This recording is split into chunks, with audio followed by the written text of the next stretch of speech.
Hello there, Capricorn sign. Welcome to your monthly reading. Capricorn, this reading is for the month of July. For the Capricorn, love reading, Sun, Moon, Rising, Venus. Capricorn, hindi lahat ng Capricorn maka-resonate sa reading na to. So, takes what resonates and leave the rest. Cross-watchers, pwedeng kayo to at hindi si Capricorn. So, put yourself in a situation kung saan kayo naka-resonate. Capricorn, if hindi kayo naka-resonate sa reading na to, please do check your other placements. Your Sun, your Moon, your Rising, your Venus sign. Dahil pwedeng doon kayo maka-resonate at hindi dito. Okay, so let's start. Ano yung pwede mangyari this month of July for Capricorn? Titignan muna natin kung what is happening right now. Capricorn, ngayon lang talaga ako nakagawa ng Capricorn. Actually, 3 pa yung kulang ko. And ngayon lang ako nakagawa dahil sa sobrang busy yung schedule ko last week. Nagkalagnat ako, lahat-lahat na. So, let's start. Your person's heart's hidden secret. Capricorn. Sun, Moon, Rising, Venus. Your person's heart's hidden secret. Commitment. Marriage, promises, fidelity. So, might be this person promise you marriage. So, let's see. Or baka you are dealing with your husband. Ano yung gusto niyang sabihin sa'yo? Dalawa. Isa lang. Ano yung gusto niyang sabihin sa'yo?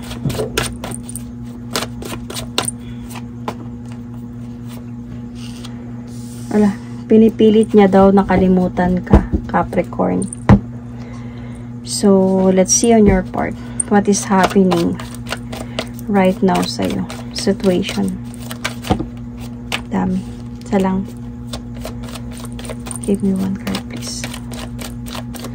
Capricorn, your situation right now.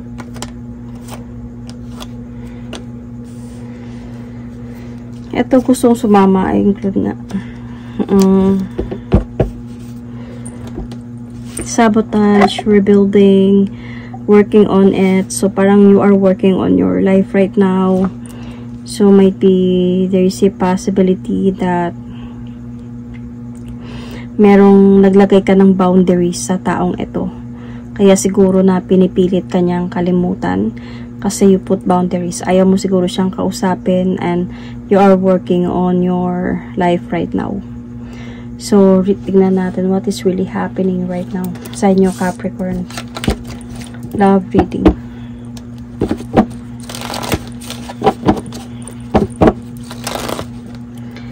Love reading, Capricorn. Sun, Moon, Rising, Venus.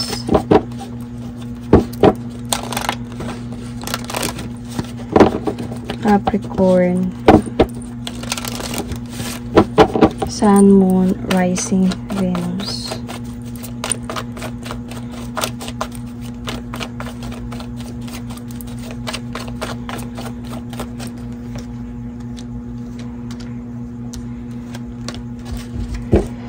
Hindi kayo nag-uusap ng person na to. Pero itong person na to, I think gusto niya talagang kausapin ka. I think you are guarded. Ginaguard mo talaga yung sarili mo dito. Gusto mo muna talaga na parang gusto mo muna talaga magpahinga. Gusto mo ng peace of mind. So, hindi mo siya kinakausap. Kahit tinatry niyang kausapin ka.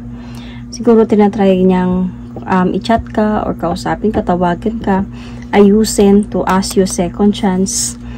Pero ikaw talaga parang nasa point ka, Capricorn, ngayon ng muna akong disorbuhin. Gusto ko muna talaga ng magpahinga sa sitwasyon neto.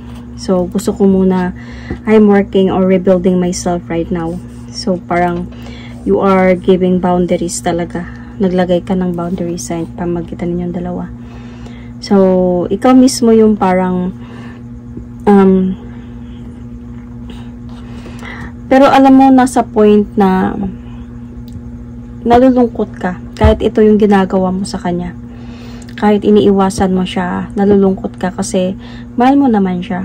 And para sa'yo, sa mga pinagsamahan ninyong dalawa, naniniwala ka pa din sa pagmamahalan ninyong dalawa. So, sabi ko na you might be married or might be you are engaged. Could be. Kasi baka may mga promises dito about about marriage. So you might be engaged or you might be actually married. So this person, parang kinakausap ka talaga niya, naglalakas loob to siya na kausapin ka. Ikaw lang yung hindi. Kaya nasa point siya na wala siyang magawa, kaya pinipilit ka na lang niyang kalimutan. Ay yung issue ninyo, bakit kayo nagkaganito?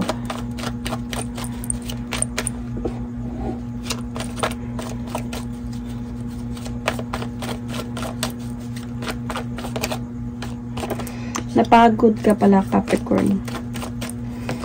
Napagod ka na sa mga nalalaman mo, sa mga ginagawa ng person mo. So parang napapa-challenge ka na din. Lumalaban ka na sa mga hadlang or sa struggles na meron kayo. Parang nilalaban mo na itong relasyon na to, and parang napagod ka ng lumaban. Napagod ka ng mag-antay. You might be, your person is very much easy-go-lucky, wishy-washy. Parang mistulang, wala lang pakialam sa mga nangyayari. Well, parang nasa point lang talaga siya na okay lang tayo. Wag na natin pag-usapan yun, kalimutan mo na yun. Mahirap sa'yo yun, Capricorn. Kasi si Capricorn mahirap man makalimot. So, gusto ni Capricorn talaga yung pag-usapan natin to, ayusin natin to ngayon na. I-solve natin yung problema ngayon na para maayos ng lahat. And even if mangyayari pa man yun, hindi ka talaga makakalimot na nagawa ang kasalanan ng person mo kahit pa 50 years pa yan makalipas. So, lalo na dito sa person mo, maybe you have that kind of person na okay na tayo, pag-usapan natin to, pag-usap na tayo, okay na tayo, wag na natin isipin yun, wag mo nang itanong yun, hayaan mo na yun, basta okay na tayo. So, sa ganung mga pangyayari, sa ganung mga nangyayari sa inyo, napagod ka na. Kasi parang feeling ko nagpapatong-patong na yung issue ninyong dalawa. So, you might also be dealing with Aries, or you might be dealing with the Libra, Pisces, Sagittarius, Leo. So, ano ba yung nararamdaman niya para sa'yo, Capricorn? Ano yung nararamdaman niya para sa'yo? Oops. Teka lang.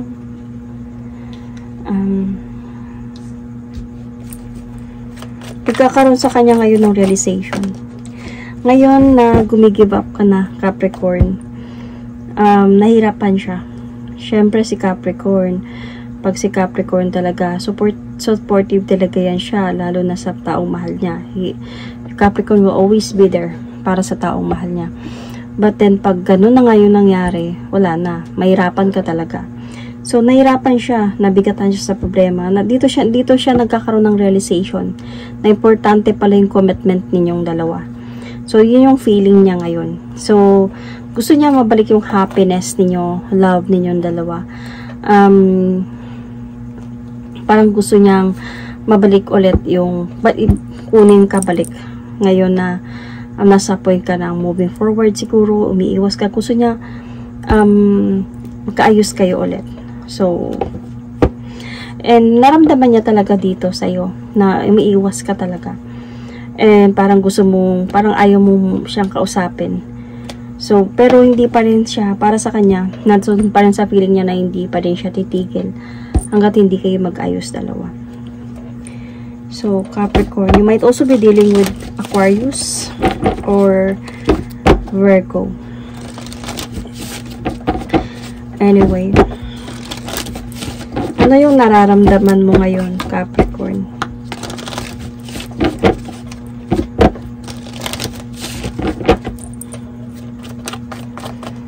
So, what is your feeling right now towards your person?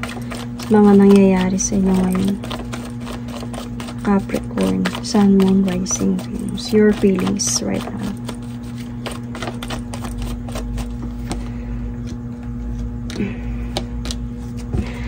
Well, anyway, Capricorn, damdam mo pa din naman na magkakabalikan lang din kayong dalawa. I think binibigyan mo talaga to siya ng kumaga lessons to learn na hindi nagagawin yung mga dapat, yung mga pinanggagawa niya. Yung ma-realize niya talaga na mali yung ginagawa niya. You know why? Because Capricorn is a disciplinarian sign. So Capricorn really wants a person that she or he loves na madisiplina sa sarili, sa anuman. So, isa din sa kay Capricorn, yung gusto niya, nakikinig sa kanya kung ano man yung sinasabi niya. Dahil para kay Capricorn, kung ano man yung sinasabi ko sa'yo, para din sa'yo yun sa kakabutis mo. Ang sometimes lang kasi kay Capricorn is dahil sa gusto niyang masusunod siya sa maraming bagay. Hindi naman lahat ng Capricorn kasi nakadepende din yan sa kung anong moon sign ang meron ka or rising sign, ascendant. But mostly sa kanila yung parang hindi nila iniisip kung ano yung nararamdaman ng isa or ano yung gustong mangyari, gusto nung isa, or kahit mapapartner man yan, ano man yan. Okay? So dahil sa gusto nilang madidisiplina ang isang tao, or gusto nila maayos yung isang tao para sa the way na gusto nila. So parang there is a question here like, how about what I want? You know? So parang feeling ko dito din, isa din dito sa kayo nagtatalo. Kasi wala naman ako nakikita ditong other like totally main issue about cheating. Could be there is, pero kumbaga siguro meron, pero mostly nakikita ko dito, nararamdaman ko dito is yung attitude or personality. So yun yung feeling mo, Capricorn, na alam mo babalik pa din siya. Madami na din kasi kayong pinagdaanan dalawa. Siguro nakailang beses na din itong nangyari sa inyo. So kaya nandun ka pa din sa point na even if aalis ka ng kalmado sa sitwasyon na to, iiwas ka man or what, alam mong magkakabalikan at magkakabalikan pa din kayong dalawa, or babalik at babalik pa din siya sa'yo. So and I think nandun ka lang din sa point na right now, you are rebuilding yourself, na you are trying to show this person na magmo-move on ako and wala na tayo, pero ramdam mo pa din na magkakabalikan din kayo one day. So let's see, Capricorn. Capricorn, you might have Gemini in your chart, or yun talaga yung nakikita ko, Gemini in your chart. So check your placements. So, ano yung pwede mangyari this month of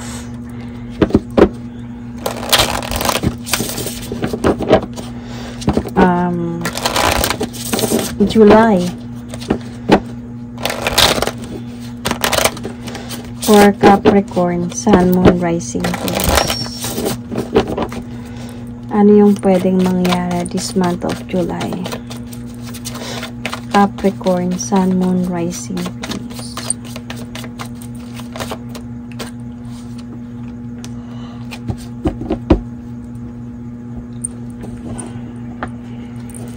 Perspective. So better off, happiness, clear head space. Ano yung excuse me, ano yung pwedeng sabihin niya sa'yo this month of July?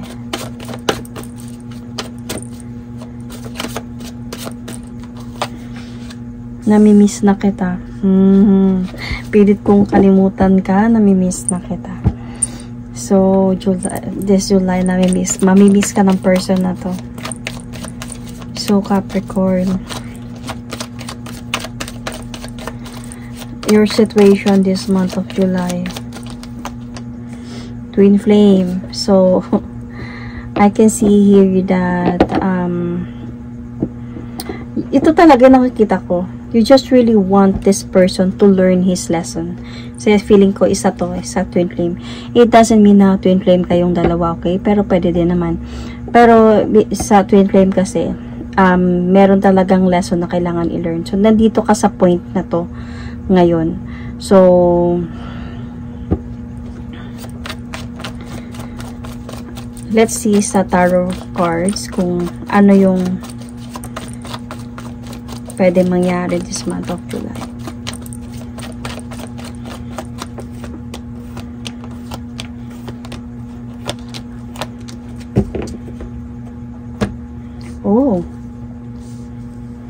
So anyway,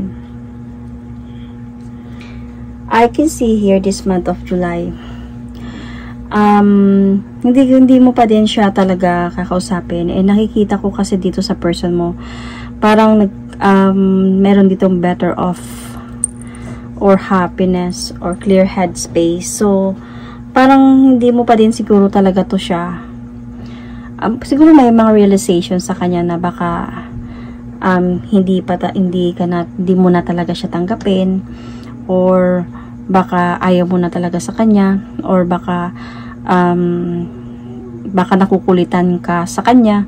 So parang sa kanya, iwas mo na siya. Parang he needs some clear head space muna talaga. So hayaan ka na muna niya kahit namimiss ka na niya. Kasi 'di ba dito sa point na to ngayon, kinukulit ka niya, kinakausap ka niya, mini-message ka niya na makipag-ayos na siya sa'yo, pero nagmatigas ka talaga dito, Capricorn. Kasi nakikita ko kasi sa'yo dito, Capricorn, parang as a point ka na parang gusto na naririnig ko na parang may sinasabi mo na ilang beses na hindi ka naman nakikinig sa akin, hindi mo naman ako sinusunod, parang ganun, parang ganun pa din nangyayari sa walang pagbabago. So ayaw ko munang kausapin ka, parang ganung mga bagay. So might be until this July, ganun pa din yung mangyayari sa'yo. So yung person mo parang nagigets niya na, so iwas mo na siya, hayaan ka na muna niya na magkaroon ng freedom. And dito din sa point na to, sa twin flame na meron kayo, you are learning, kasi meron ka ditong working on it, and naglagay ka ng boundaries sa inyong dalawa. So you are also learning from your lessons dito. And even this person, ganon din siya. Siguro nagkakaroon na dito ng mga realization sa inyo or something. So nakikita ko dito talaga yung total separation sa inyong dalawa. Kasi iwas na siya, hindi na siya mangungulit sa'yo. So, parang mapapa-challenge talaga yung person mo dito sa sitwasyon na to, na even gusto niya man na magkaayos kayong dalawa ulit, pero nahirapan naman siya dahil ikaw naman yung umiiwas or hindi mo siya kinakausap. So, totally magkakaroon talaga dito ng masasaktan siya in a way dahil hindi niya na ma-expect yung katulad na noon na nagpapatawad ka or nagkakaayos lang kayong dalawa, na magkakaroon pa kayo ng like maganda at maayos na pagsasama. But then, wala pa naman din total decision dito from your person na totally alis na siya at hindi na siya babalik. Siguro hayaan ka lang niya sa gusto mong mangyari. Wala din naman siyang magagawa. Pero gusto niya pa din kahit papano na one day in the future na magkakaayos at magkakaayos pa din kayong dalawa. Baka isang araw gusto niya pa din na itatry niya ulit na mag-offer sa'yo ng new beginning. So, there's a possibility mauwi talaga kayo dito sa separation. Dalawa. But then, in the future, so might be this will be not in July, this July, could be in the future, nakikita ko pa din yung pagkaayos sa inyong dalawa. In the future, may nakikita pa din akong pagbabalikan. Why? Because namimiss ka na nga niya, diba? Mamimiss mo din siya, Capricorn. So, there is a possibility in the future may magkakayos pa din kayong dalawa. So, Capricorn, you might be dealing here with also dealing here with Pisces, Libra, as I said earlier, Leo, Cancer, or Aries. So, Sun, Moon, Rising, Venus. So, Capricorn, this is your monthly reading for the month of July. Thank you and God bless.